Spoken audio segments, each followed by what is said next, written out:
as of now, this instance is at its bare minimum. That is, we just have the operating system and a few supporting softwares. To make it a web server, we must install IIS, that is Internet Information Services, which is supported on Windows platform. So let us install IIS. We'll go to the start menu, just click, and here server manager, you can see this server manager. Okay, click on this server manager and wait for a few seconds. A third block, yes, find file storage is also there. So now once these three blocks are here, you just click on add roles and features. Just maximize it, and like any other Microsoft installation, just don't worry too much about whatever has been written here. You just need to go on with next after selecting IIS in server roles.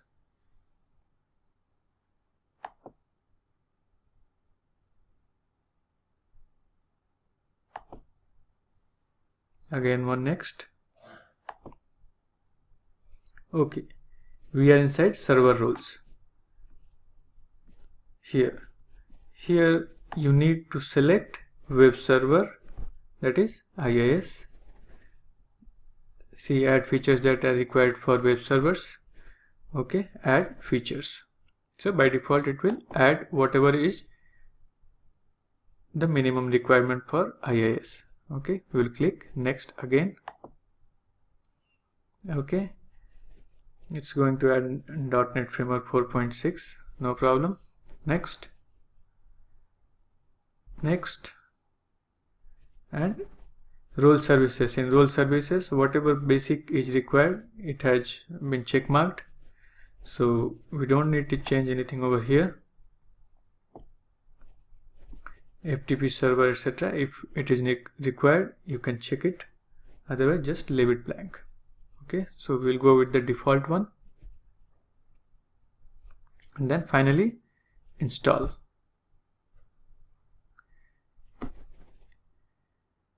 It might take a few seconds to install. By the time it is getting installed, just I will minimize it and we'll see something else. We will go to the file explorer, this PC. See, we have out of 29.9, if you remember, it's a 30 GB drive. So out of 30 we have 14.8 GB free as of now. Okay, so almost half is occupied by Windows, I mean the OS.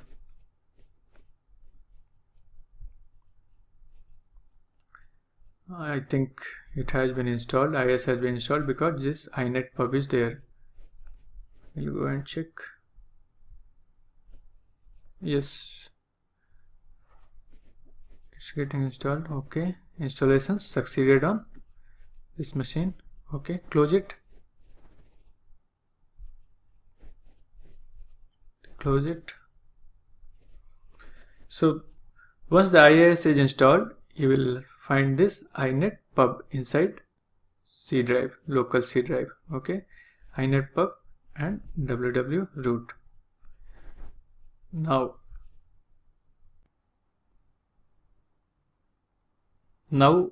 we will go to the IIS Windows R and inet mgr. Okay, this is the shortcut for accessing IIS, that is your web server. Click OK, and we are here inside IIS. Expand it, sites. So this is the place where we define our sites. You can create new sites, or you can check using default site whether we have been successful with the IIS installation or not, whether it is working perfectly fine as expected. So default website, we can right click and we can go to manage website. Here you can restart, stop, or browse your website. We can browse it from here, or alternatively we can browse it from here as well. You can see this browse website, browse at port 80. Now let us click this and come to this explorer. Okay, this is there. So here we have the IIS default page running in localhost. Now if you want to access this web page from internet, you must go ahead with this public DNS, that's it, EC2 13.126.4.143.ap south, whatever. Okay, so we will check whether it's available on the internet or not. Now I am at my AWS console, and this was the server, if you remember, my first server, and I can copy this public DNS from here. You can say this public DNS. I will copy this, I will paste it in my browser. Let us see what happens. Okay, so here this is cool, right? I mean, you can access this page which we have on the IIS via internet. Okay, now if you want a shorter version, you just delete all this and you can just keep the public IP dot. Okay, this is the public IP. Okay, so this is accessible via the public IP as well. This public IP is nothing but the same as whatever has been defined here in this 13.126.4.143. okay, so this public IPv4 for public IP is there inside this public DNS as well. Okay, so somehow this has been, public DNS is an abstraction of public IP. So the IIS installation is successful, as we have tested outside this remote desktop. Okay, now if you want our own web page to be deployed over here, we will go ahead and paste one index.html page in www. So let us see what happens. I will minimize this, and I have kept one index file over here. I will copy this. So the content of this index file, I will just show what I have written over here, and we have already seen this. Maybe a little bit change is there, just I have added font color as red. Okay, so it's a simple HTML file. You can have your own HTML the way you want, write your name or write anything, whatever you want, not a problem. I will copy this index, Control C, I will go to this remote desktop and I will paste it here inside inetpub www root. Okay, now this is configured to run with index.html. Let us see what happens. Okay, we are out of our remote desktop and at my local machine, and let us refresh this. Okay, so how is this? Good, right? This is your first web page. Welcome to AWS EC2 demo. This course is brought to you by Avionics. Okay, this looks perfect.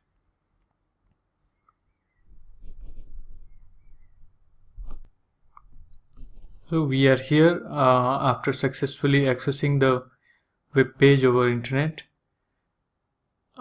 We are back to remote desktop inside the IIS console, and if you want we can add our own website as well. Add website, click sites and add website. Site name, for example, my first site. Here we are back to the remote desktop inside the IIS console. In sites, if you want, you can add your own website as well.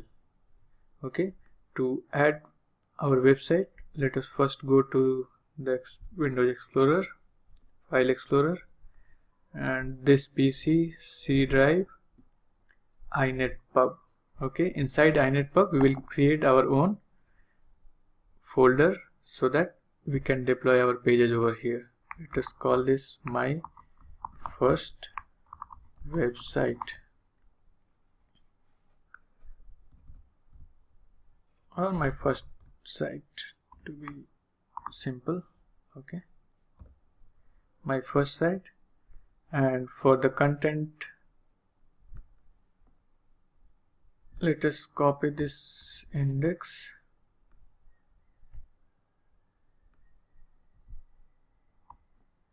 paste it. Okay, we can make a slight change so that open with more apps, notepad. Okay,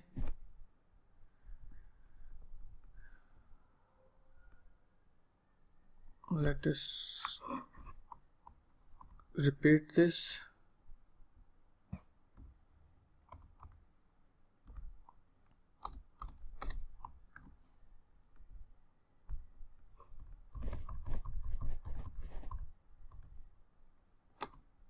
Font color, make it blue.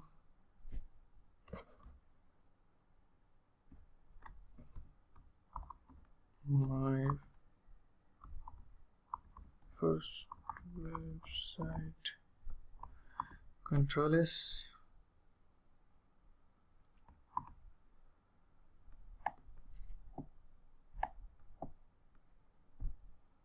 So I saved it, and my first site and index page. So inside inetpub, my first site. We need to remember this path so that we can reference our new site over here.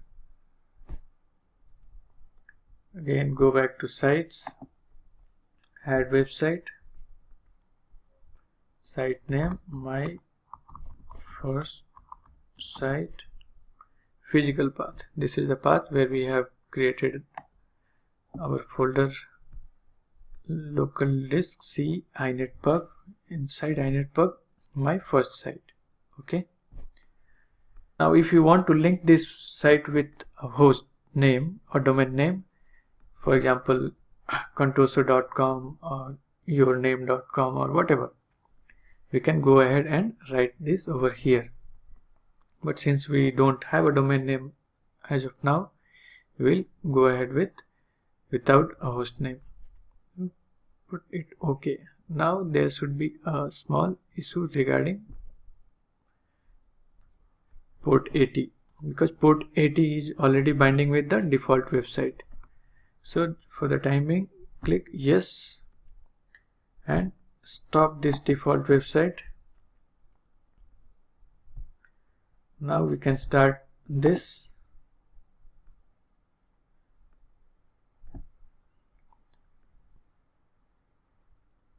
Now this first site is running on port 80. Let us check. Browse. So my first website at port 80 on this public DNS, my first website is deployed right now. So can we access this from internet? Yes, obviously. Now we will check and refresh this. Okay, so you can see my first website is there at port 80. If you remember, in security groups, we will go and check. In security groups for this instance, where is this? Yes, here it is. My view inbound rules.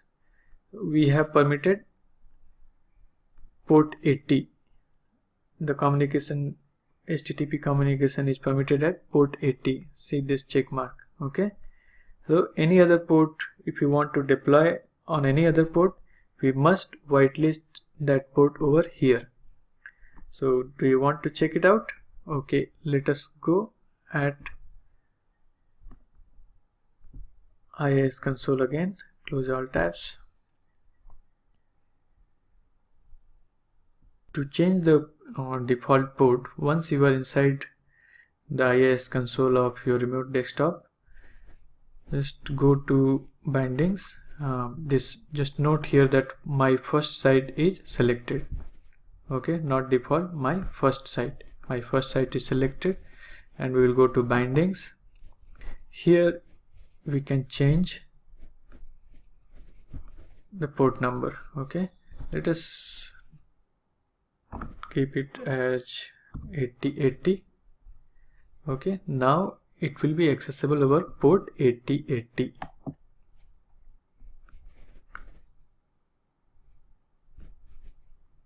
Protocol HTTP and type port 8080. Close it.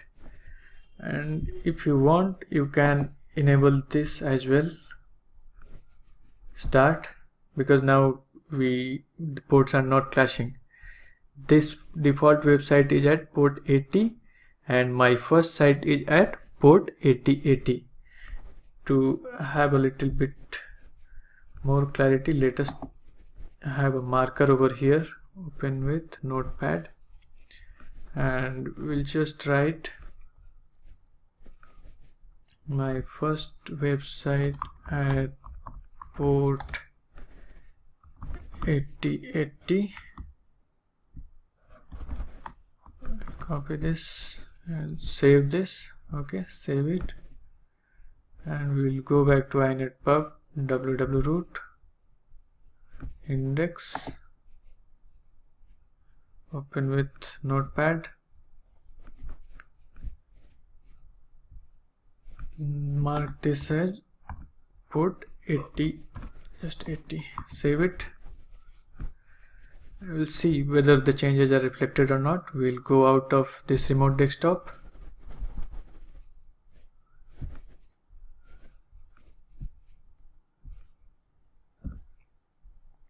Okay, so this is at port 80, default port. If you are not writing anything, it means the default port. You can write it over here if you want. So this is the default website, the content of default website displayed at port 80. Now copy this IP, paste it here. Okay, now we'll copy this and open it in another browser window. It's port 80. Now if I want to access on port 8080, let us see what happens. Okay, so I think this will not connect to our site at 8080. What's the reason? This is because we have not allowed port 8080. See, this site can't be reached. Here also this site can't be reached. Okay, so we'll go back to our instance, my first server. We'll check security groups, my security group. We will go to my security group and change the configuration a bit. Inbound, go to inbound. Okay, inbound, and make a little more spaces. Once you are inside this security group, go to inbound rules and edit. Click edit, add rule, custom TCP. Okay, it's already there, custom TCP rule, and port range, we know our port is at 8080. Our application is deployed at port 8080, so I have written port 8080. Now I can click this as anywhere, and I can write here description as my first site. Okay, my first site is hosted at 8080, so it's just for identification. Save it. Now the security groups, if you remember, should be applied immediately. The configuration should be applied immediately. Let us. Okay, so as you can see that even after allowing the port 8080 at security groups, it's unable to render the page. Okay, so don't worry about this. Sometime it may happen, and it's good that it has happened during this demo. You will learn an extra trick as how to overcome this. Okay, so now we will go to the remote desktop RDP, and we will allow port 8080 explicitly from the Windows firewall. Because of the Windows Defender firewall settings, sometimes it may not work in some of the Windows version. Okay, so be prepared for this. We will go to the run box and we will type firewall.cpl, just remember this, and we'll go to the advanced settings here, the last one. Click it, and left side top, inbound rules. Okay, inbound rules, and you come over here, extreme right top, new rule, or you can create it from here as well. Inbound rules, right click, new rule. We want to allow a port, so select port. I will drag it a little bit up so that you can see this next. Okay, next, specific local ports, we want to allow port 8080. Okay, next, allow the connection. Okay, keep it default. You can name it as allow 8080, and we can ignore the description if you want, but let us paste it and press finish. Okay, allow 8080 is here, and now we will go back to our local machine and see what happens over there.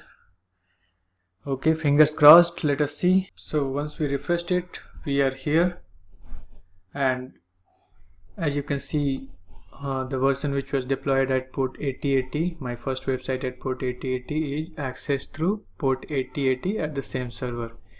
The one which was at port 80 is accessed here 80. Okay, so sometimes you need to tweak a little bit here and there to fix a few things, but it works finally. This lecture was a bit longer, but I hope it is worthy of your time. Thank you. Here you have learnt about using an EC2 instance. Take a break and join me for the next lecture.